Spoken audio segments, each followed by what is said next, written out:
Welcome to the CMO Spotlight. And today I'm here with David Reid, who's the Chief Technology and Marketing Officer for NOV. Welcome, David. Thanks, Joe. It's good to be here. Thanks for being here. We're excited to have this conversation. So I wondered if we could start by your just telling us a little bit more about NOV. It's a pretty large company, but I don't know it's one that everybody has heard of. So I'd love for you to just tell us a little bit more. Yeah, we don't mind that everyone doesn't know us. It's okay. We're kind of in the background. We're primarily a manufacturer and some service business, working in the energy space. We kind of rooted in oil and gas is really what grew us. We do a ton of different equipment. We acquire a lot, so we probably on average buy a company a month, and always have, and it's just a muscle that we have. So most people do acquisitions and mergers, and it's a painful process. For us, it's another day. Just Wow. very welcoming culture to new companies, and we grow them really well. And sometimes it's an integration thing, sometimes it's a market thing. So, but yeah, we manufacture 65 countries, I think, right now. We're in different countries all over the world, about 35,000 people. I guess we're in the $6 to $8 billion business right now.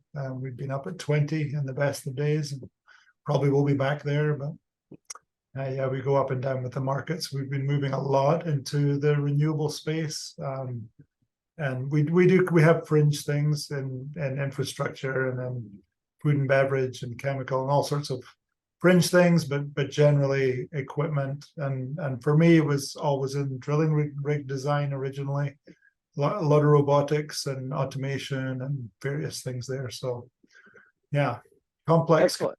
Lots of parts.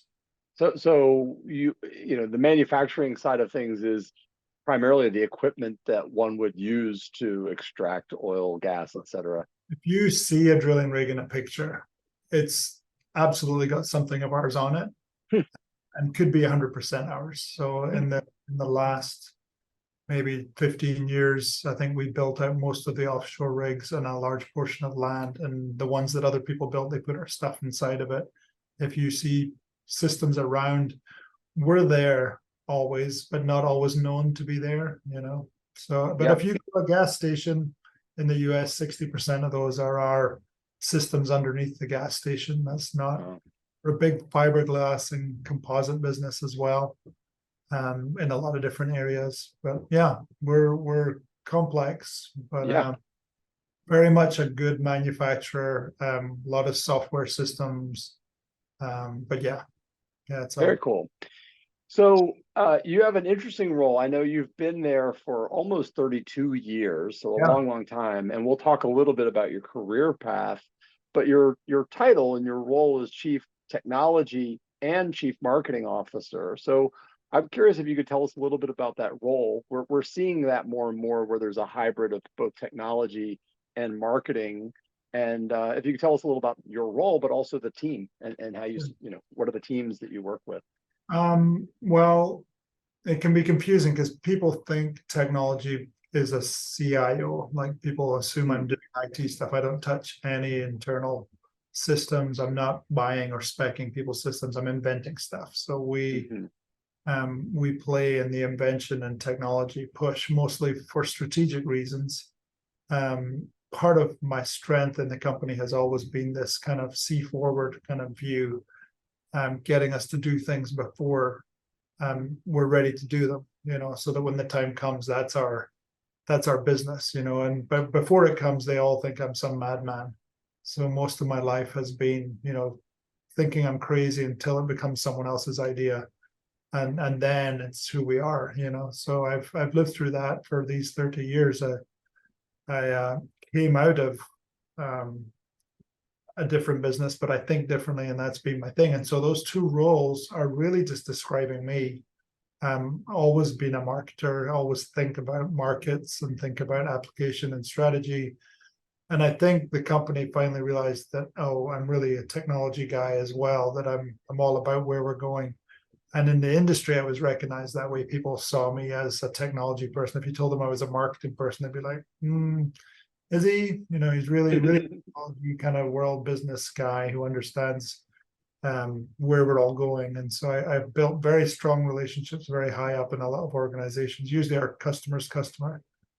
And that allows us to have insight as to what customers were asking us for something, but we'll know what really is needed. So that's been kind of the secret to my success over the years. Nice. So tell me about the team. How's the team structured? Fluidly. I'm not a big fan of overstructure. I'm a fan of having talent and building them to grow. And so we definitely have a separate marketing and technology team, mostly because the R&D happens. We have a field. We literally have a field. We have a farm that we're on, Wow. 9,000 acres, and in the middle of it is this R&D facility. But it looks incredibly good and has freebies and giveaways because it's integrated, right? And we have our sound studio up there as well. So we've done a lot of filming. We do live shows up there. So it is integrated, but they're up there. And I think I've blended more now because they're taking what they offer and selling it. So we're able to have people do testing and other things. So that's another place where the marketing teams kind of come in and really helped it to be a show place as well as a test place. And then here in the main building, we have, once again, they're separated, but we have the data scientists right next to the animators and the software people. And so they're all kind of mingled in place, but they run in separate groups. But the socializing around each other is where the great work happens.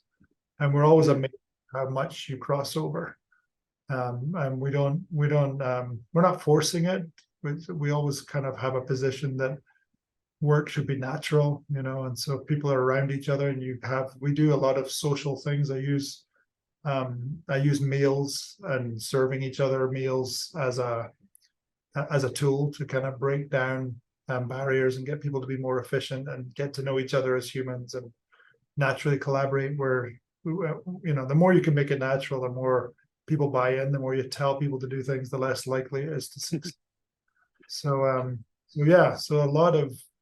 there is structure, but there is room. So everyone can change their job. A lot of people study the wrong things. And so we're looking for superpowers and how do we help them evolve? And that's kind of our main goal. And if it's not with us, that's okay. I mean, it can mean you leave, it can mean you stay, it can mean you flourish. I mean, I've had lots of people write job descriptions of their dream job, and then I invent it. It doesn't exist, but okay, we don't have that. And they have that look of, oh no, am I in trouble? And you're like, no. Let's make it happen, So that's how our video world started. We had a guy who was an engineer on a product at a very small level, kind of working on a particular part of a product and looked miserable, but did this side film for us. And I'm like, you're a storyteller. Wow. He was like, well, I am, but I never thought that'd be a job. And I'm like, well, it isn't. I don't even have an office for you. We put him in a cupboard originally, and he turned up with this big keyboard, like piano keyboard, and we're like, oh, well, you brought that to work. What is that? And he's, well, I like to write music. So I mean, I've taken him to meet friends in Disney and other organizations, and they just go, that this guy's incredible. He does everything. And he's been with us. We have a good crowd of people who've been around, 15 or so years in that world. Mostly millennials, which everyone's like, don't millennials move all the time? So, no, they do if you make them miserable, but you can help them. Well, so speaking of, changing careers and roles, I saw early in your career, I think maybe during college, you worked at Aberdeen Football Club and, accounting and sales. But then I think you had an early career as an architect before you transitioned into engineering and oil and gas and marketing. So I'm just curious about that career path that led you to the current role. Well, I worked at the soccer stadium when I was a kid, but it was under Alex Ferguson, which, if you know anything about football, he's one of the top managers that ever existed. So he had a short stint at our team, and we won all the cups we ever won, because he was a great manager. But I was just building a stadium, and then I was selling programs, then I ended up doing the accounting for the programs, then I ended up doing the money, and it was weird because I'll tell you this, you're not going to show this to anyone, I'm sure. The original question was, it got to Christmas, I was tall, which in Scotland people aren't that tall, and responsible looking. And so they said at Christmas, you want chocolate or whiskey? To which I was like, whiskey? Whiskey. I was 13, but I'm like, definitely whiskey. And so And they gave it to you. by 16, they thought I was, I don't know what. And they were like, oh, we've got a problem with this guy. I'm not going to be here next week. Can you fire him? And I was like, yes. Well, that's what you needed the whiskey for, to That's prepare. what I needed it for. Anyway, so that was great. I don't think about it much. I didn't think much of then, but obviously those things were people seeing things in you. And then architecture was pretty miserable for me. So I had really strong opinions on design, and customers were awful. Like I couldn't, and I'm young, so it's not like you get to say, no, that's not how it should be. So I did it in Scotland, did it in California. I met my wife in Scotland, but she was Californian. So we went there first. Had a really great boss there this was a very hippie-ish kind of at the beach, Manhattan Beach, architecture firm. There, half of it was a Montessori school, and you would hear kids. They're very forward thinking, and they observed, me, I would say, in the kind of early on. He took out one of my drawings and he said, "This is not a happy drawing," and I was like, "What? How can I draw? It's the caulking detail for Downtown Holiday Inn." Like, no, it's not happy. It's telling you how to do it. Yeah. And he was like, no, I've seen your artwork and I've seen this, and there's something missing. And are you not happy? And I'm like, I take a 20-minute drive that takes me 2 hours every day. Yeah, not that happy. I couldn't be more miserable. Like, and he's like, but you're not loving the work. And so it was something I didn't even think about until years later. But I didn't love the work. I wasn't enjoying my career. And it wasn't until we went back to Scotland, and I think I got fired within a 2-week period from a company. We got a job. I said I was very creative, and they gave me a nightclub to design in an old church, and I thought, great. I go to clubs, I understand this, so I kind of designed this thing, and they just said, thanks, here's a check, go home, don't come back on Monday.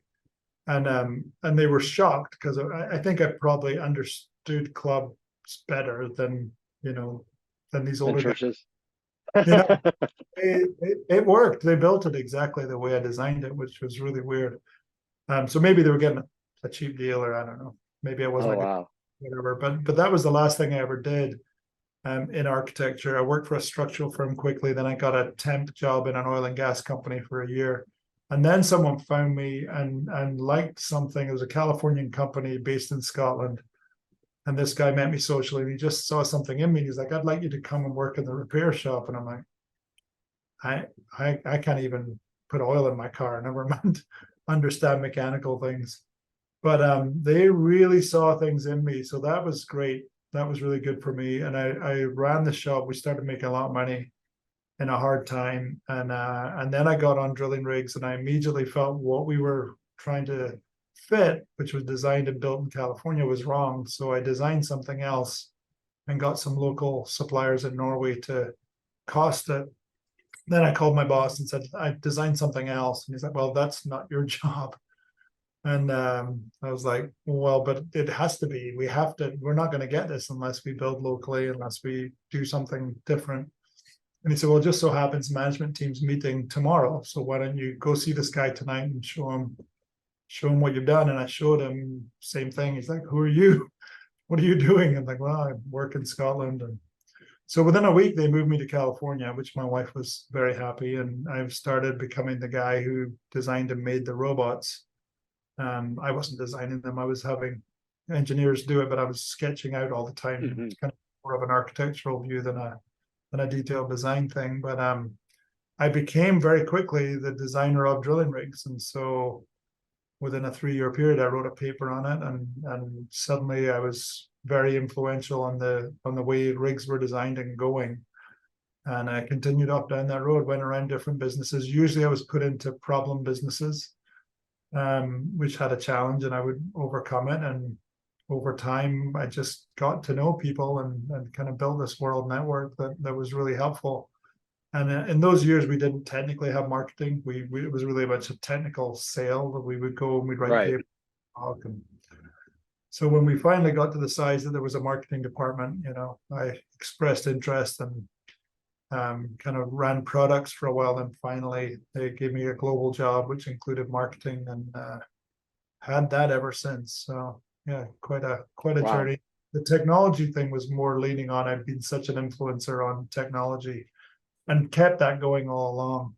So I was kind of a world speaker for the company on technology, and still all over the world, but it's just a bit older now than it used to be.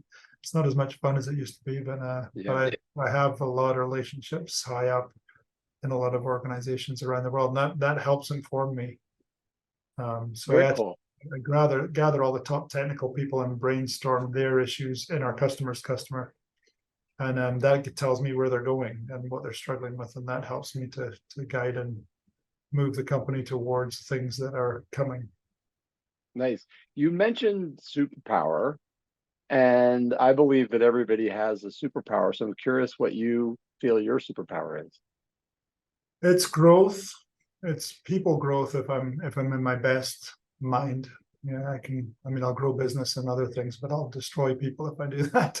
My job is, if I grow people, we don't grow people, but create environments for growth. Then that's usually my best work, is when I'm able to spot talent. I'm able to help them find that talent, as opposed to tell them that Well, they're. and it sounds like you benefited from that early in your career in terms of some folks that said, you're not cut out for this. Oh yeah. Maybe there's something else that's better for you. And I think maybe that's as powerful, identifying what somebody is not good at and then guiding them towards something that's better is maybe part of that. I mean, that was sharp and hard, but I got, actually, when I got to California, my bosses were very intentional, very clear on what I was bad at and what I was good at, and why the good stuff's valuable, and please stop doing all the bad stuff, Yeah.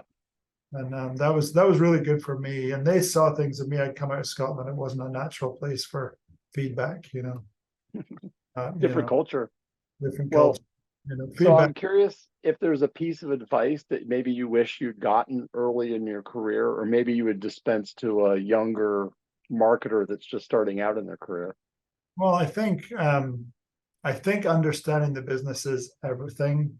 I think what you get caught in marketing, and people move around too much in marketing. I think it was very valuable for me to know and understand the technology, the application, the customer. Like to personally know it, rather than have learned a little bit quickly, but digging deep with people who know and learning was really valuable. And most people are willing to tell you, as long as you're not arrogant, which is hard. You just have to go in and say, I'm just here to learn. And listen a lot. And yeah, because it's assessing things. That's the natural marketer, is being able to feel the market, able to feel future things, in what people are saying. Most people don't do a good job of seeing ahead of themselves. And that's really when you're going to be valuable, is if you can be a part of growing the business. Especially when, for me, I take a lot of people out of the box in their thinking. But you have to know the box. If you don't know the language, if you don't do your time in understanding a business, and they're never going to let you take them out of the box, and you earn that. So that would be my advice. Great. So I'm curious if there's some specific values that you either want to demonstrate to your team, or maybe you would even demand them of somebody that would be a part of your team. There are. I was listening to them. They just rewrote their own values this morning. It was quite nice to hear. But they but I think that I really love excellence. I love things that are really high value, that really enjoying excellence, but having a kindness around it is the secret, is to have people do their best work and to enjoy that, and then find a place for them where they will, excel and, really produce. Because for my team, they say it now naturally, which is great, because I used to say it a lot, but they know that their competition isn't our market. It isn't our genre, it's the world. And we got to go out and look at it and say, I want to be the best. And we do it for much lower cost than anybody else does. But we're unbeatable because of our connection to the business, because of our drive for excellence. but also the understanding that the community is critical around you. And so how people think about each other when they work together. I was with my daughter at lunch today and actually brought this up, how it's hard over years to see humans come in again. Every new human comes in and they have all that junk that comes with humans. And so they tend to be working out who they like, who they don't like, how they're going to talk about people. And it's just such a waste of energy. And I love that my long-term people have worked out of that, where they're always kind and positive to each other. They've learned to connect.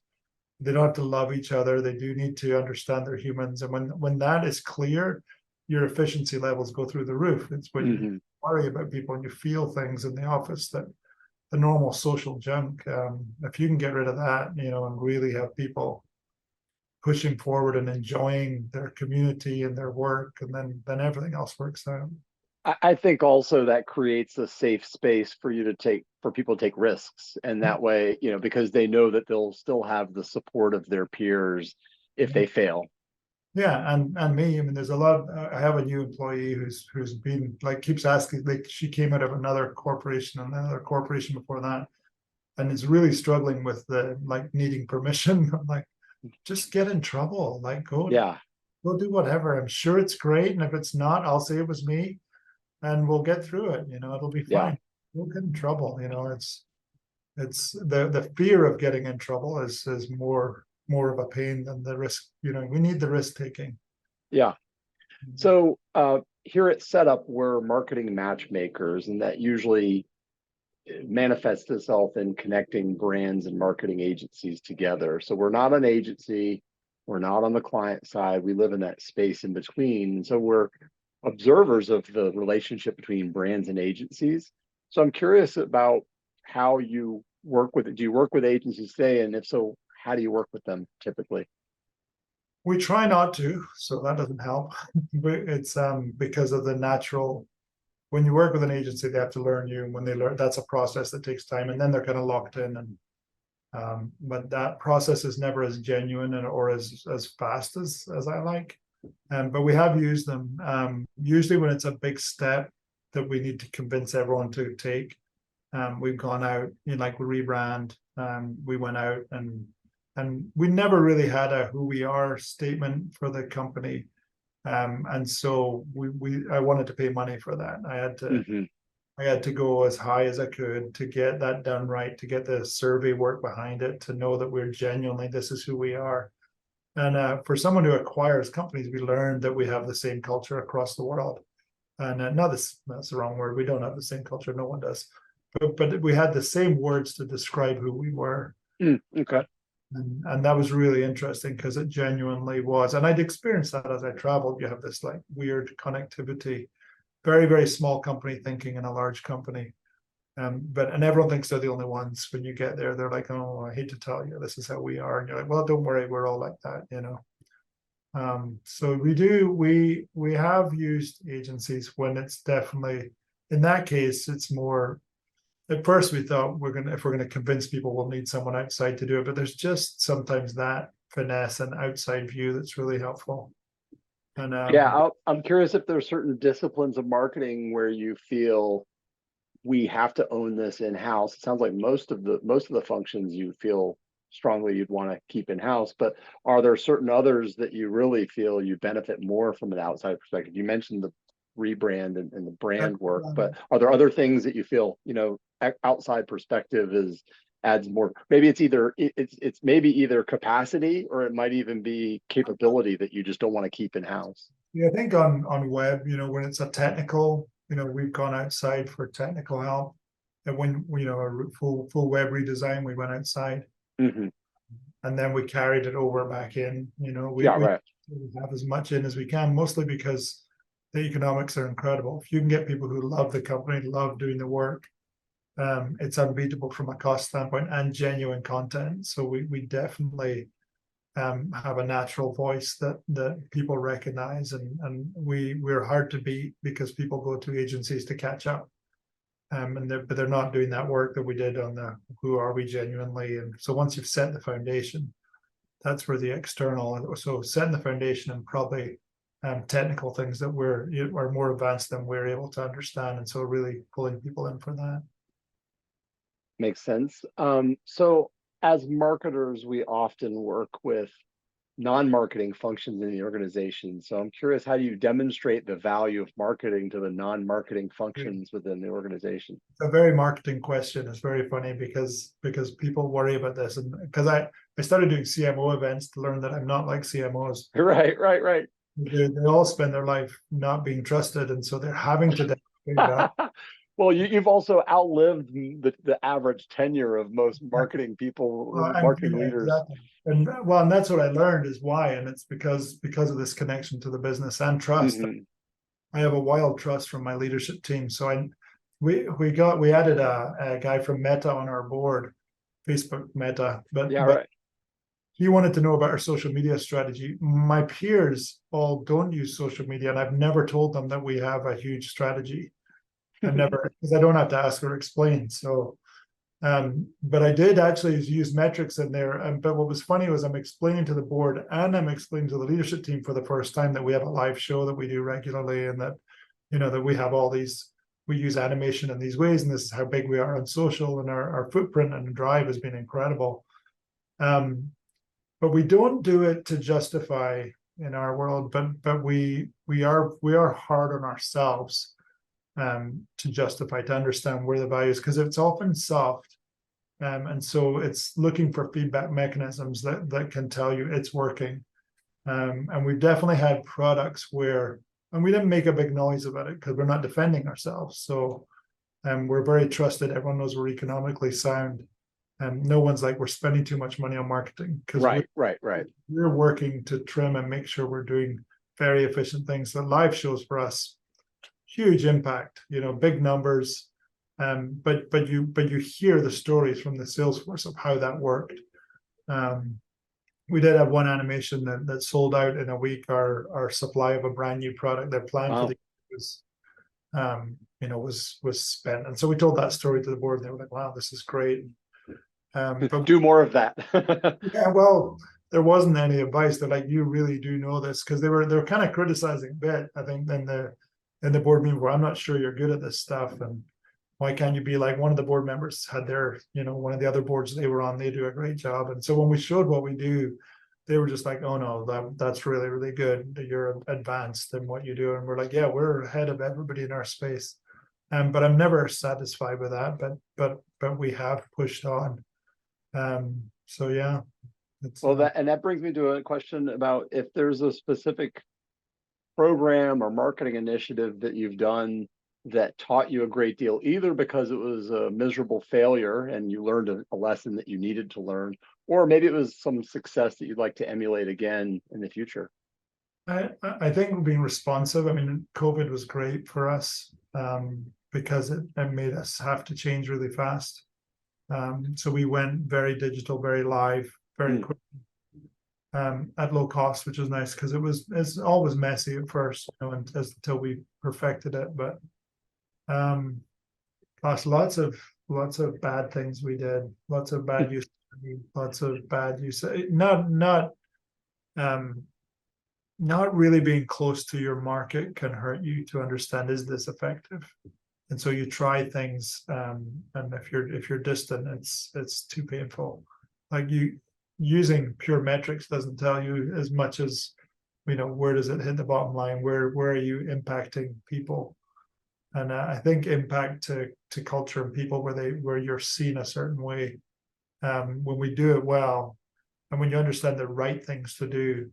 In the geothermal business, we've done really well. We've gone from nobody knows us into considered the top, but a lot of it was placing people with great stories up front more than advertising, or sponsoring, or so that it was just having that adaptable strategy and delivering and having real results, so that combination of timing. Certainly the worst thing we do is have a disconnect with the business and let their emotions drive launch.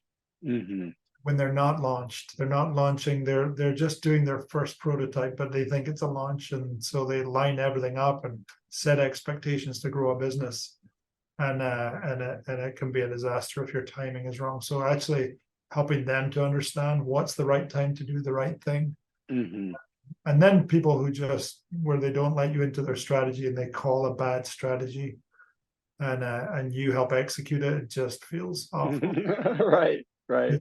Well, you're going down, and they're going down, and they're taking you with them, but you have to go because horrible because and the result happens the way you think it would, yeah, so learning to have enough voice, in a room and enough influence in a room to say, to get people from their emotions, it's so yeah, much emotional. I mean, if I look at, we have a lot of kind of logo damage that happens where they really want their own logo. We have all these different business units. A few of them keep them, and some are fine. We let them run with theirs, but I always call them crimes of passion and take pictures and share with our team and go, they're never to blame. They're always trying to do the right thing. Didn't yeah, have tools, didn't have education, didn't have, like, whatever it is, it's on us. yeah. So that's why we call them crimes of passion. It's never a, you bad people, you did the wrong thing, because that's never who we want to be. So it's more, how can we help you? You've gone down this road, we'd like to make that not happen. So I think being calm on that front, because logo police is the worst nightmare that anyone can deal with. And because no one's actually trying to do the wrong thing. They're just excited about the company and trying to express themselves. So it's really helping them to come along. I think that's what I've learned over time. That when I took it over, it was very much a corrective organization and underfunded, understaffed, and everyone was miserable but quiet about that. That we're not really good at this. And so I'd love to change because at least people feel positive about things. So it's nice. We measure ourselves all the time internally for satisfaction. Great. So I wanna wrap things up with a couple of just quick hitting fun questions that have nothing to do with really marketing. The first is, I'm curious if there's a quote or a movie or a book or a band or sports team that really inspires you, and what is it about that thing that inspires you most? Oh, that's a gigantic question, isn't it? Yeah, but you could pick anything. I know, but so many things. I mean, if it was a movie, it would be What About Bob, which is an old movie now. But the idea that someone who we think is not mentally well and someone who is a professional interacting when really it's the one who knows he's not mentally well, who's well, and the professional who doesn't know he's not well, who's not, who's really not doing that well, and the truth of the movie. And so I love that idea because it's true that when we can be self-aware that we're on top of the world, we can do a lot when we know we're not much. Mm-hmm. Well, that also speaks to a humility. I've often said, David, that I'm possibly the most humble person in the entire universe. That's funny. Yeah. So I'm curious, outside of, you mentioned your daughter, and outside of your family, where do you find joy? You mentioned art. I don't know if that's what hobbies do you have, or where do you find joy outside of work? Paint and music, but more recently, the nonprofit that I'm involved in, I started one to fight sex trafficking, and it gives me a lot of joy to see lives changed and see people become aware of this problem, and mostly seeing when people recognize, when you explain what it looks like, modern trafficking and the grooming process, when someone recognizes it's their kid about to be trafficked, and we can engage, and I get to see some kid not go through the process. Wow. That's so much joy, because the pain of the other is horrible. Yeah. What's the name of the nonprofit? We can give it a shout out. Red M. So our website is joinredm.com. Join Red M. Okay, great. Well, we'll highlight that in the show notes as well. Okay, last question, just to wrap it up, would be, is there a brand that you've never worked on directly, but that you admire, and what is it about the brand that you admire? There's so many I love, but I love this isn't a brand, is it a brand? Factory Records just destroyed themselves, but I love the art of what they did. I don't know if you know who that is, but it's a Manchester-based organization that in record album art, they broke all the rules, so much so that one record they made, the cost of making the record was more than the money they were going to get out of it because of the sleeve design, and it was their first giant hit, probably put them out of business.